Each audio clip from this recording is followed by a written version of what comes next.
Mohon maaf Bapak Ibu, jangan terlalu semangat masalah Palestina. Jangan kebablasan. Ini ada cerita yang kita banyak nggak tahu.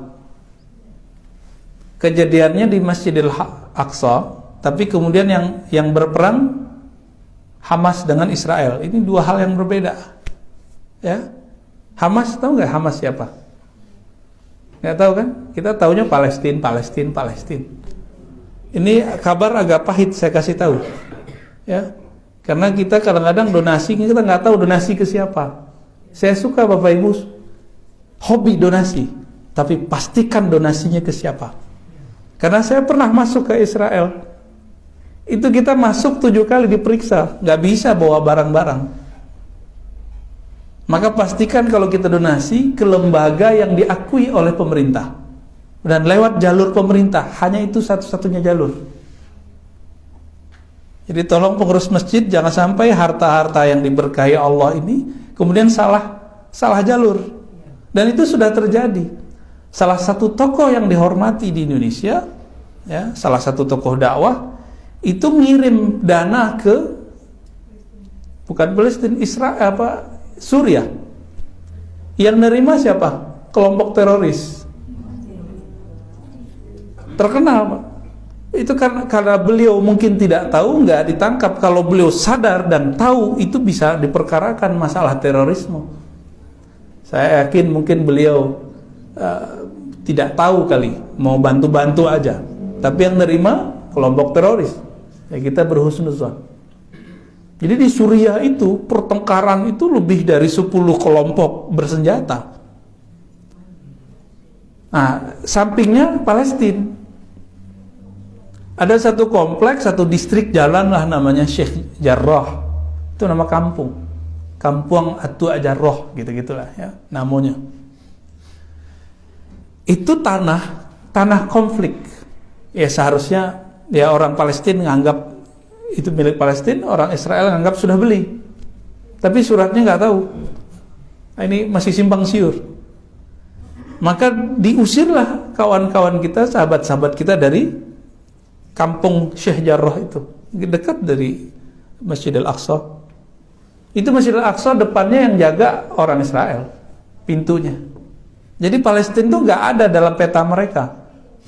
Maka ada kelompok di Palestina yang kemudian membalas sikap Israel itu dengan cara yang sama, menghapus peta Israel dari kamus mereka. Kelompok ini disebut dengan Hamas. Hamas itu bukan di Yerusalem itu, tapi di daerah Gaza. Ya. Hamas itu dulu sempat berpolemik dengan presiden yang lama, Perdana Menteri presiden nyebutnya, Yasser Arafat, presiden ya. Ya. Ingat dulu Ibu, Yasser Arafat. Yasser Arafat ini ingin mencari titik temu yang menguntungkan bagi masyarakat Palestina.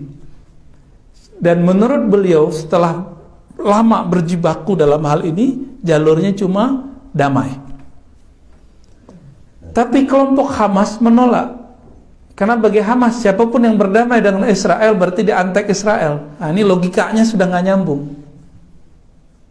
Jadi kita pro simpati dengan masyarakat Palestina, bukan berarti kita pro dengan sikap-sikap yang dilakukan oleh Hamas. Hamas kemudian sampai hari ini menganggap siapapun Muslim Palestina yang ingin damai dengan Israel itu antek Israel dan boleh dibunuh.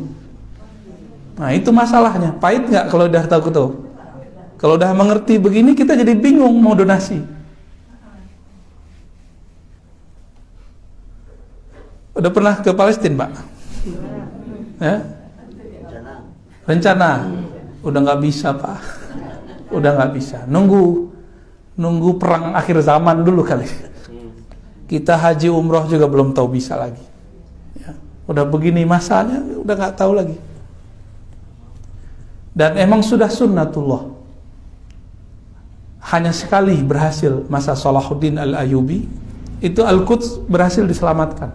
Tapi setelah itu sudah takdir Allah bahwa Al-Quds hanya akan dibebaskan oleh Sayyidina Al-Imam Al-Mahdi. Hanya imam akhir zaman. Dan yang paling mengejutkan apa? Di Israel sendiri itu ada 3 kelompok yang berbeda. Yang orang Yahudinya, bukan Muslim. Ada kelompok namanya Al-Yahud Al-Usuli, Yahudi kolot gitu. Yahudi kolot itu jenggotnya 3 kali lipat Buya, Bobby, Baba, Samasi. Masya Allah, ngalah-ngalahin jenggot jemaah tabligh dan salafi. Ya, nggak ada apa-apanya jenggot mereka. Nah, itulah kira-kira gambaran kalau Nabi Harun waktu dipegang jenggotnya oleh Nabi Musa. Jadi jenggotnya mirip kayak Nabi Harun dulu, panjang jenggotnya.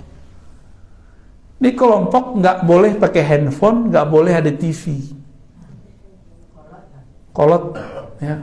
Disebut bahasa Arabnya Al-Yahud Al-Usuli, Yahudi asli, Yahudi usul, ortodok. Mereka anti dengan perperangan yang dilakukan oleh kelompok yang ketiga yang mau kita sebut, dengan Hamas. Jadi mereka anti dua-dua itu. Kelompok kedua, kelompok nasionalis, Syabi, Al-Watani, ya. Masyarakat biasa, masyarakat sipil.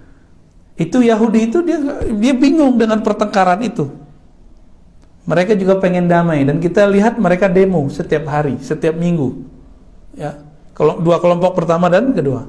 Tapi yang paling bahaya kelompok yang ketiga, Zionis. Inilah yang disebut bahasa Arabnya Sahyuniyah. Sahyuniyah. Inilah yang menguasai Yerusalem. Mereka lah yang bunuh-bunuh saudara kita di sana. Ini bahayanya yang Israel ini, Pak, yang bagian Sahyuniyah, Zionism. Zionis itu sudah pemahaman. Dia ambil agama sebagai alat pembenaran pemahamannya, bahwa tanah Al-Quds tanah mereka, dan itu harus diambil dengan cara apapun. Tapi dari berita-berita, Bapak Ibu bisa mendengarkan berita bahasa Arab kan? Ya, jadi kalau mau yang asli, dengarkan ada 5 channel berbahasa Arab minimal tuh, ada Al Jazeera, ada Arabia, macam-macam ya. Itu beritanya pun kejadiannya sama, tapi dibahasakan beda. Ada istilahnya perang Palestina Israel, umum kan? Ada perang orang Islam Israel, beda nggak? Ada perang Hamas Israel, itu beda-beda tuh beritanya. Ya. Jadi tolong pastikan ketika donasinya ke lembaga yang lewat jalur pemerintah. Hanya itu, kalau nggak bisa masuk. Yang kelompok Netanyahu yang mana tuh? Itu Zionis, Pak. Zionis. Zionis. Ya. Yang ketiga, Pak. Karena dialah yang mau perang-perang itu. Tahun 2016 saya pernah berdakwah di salah satu negara Eropa. Saat itu di KBRI hadir Menteri Luar Negeri yang sekarang. Kan dia nih yang kedua ya. Bu Retno. Ternyata lagi ada konferensi pertemuan orang-orang di Eropa untuk menyelesaikan persoalan Palestina. Apa kabar baiknya? Banyak negara di Eropa pro dengan Palestina. Cuma negara-negara yang lain yang juga besar itu tidak pro dengan Palestina, pro-nya dengan Israel. Apa kata beliau? Ini orang Palestina sendiri itu juga dengan orang Israel, beberapa mereka sudah capek dengan perang. Tapi Zionis dan Hamas selalu ingin perang. Itu masalahnya. Kejadian Sheikh Jarrah, tapi yang itu jadi kesempatan oleh Hamas. Nah, Hamas itu kalau bahasa presiden yang lama Gus Dur itu berkhianat kepada Yasser Arafat. Diajak untuk berunding, mereka nggak mau.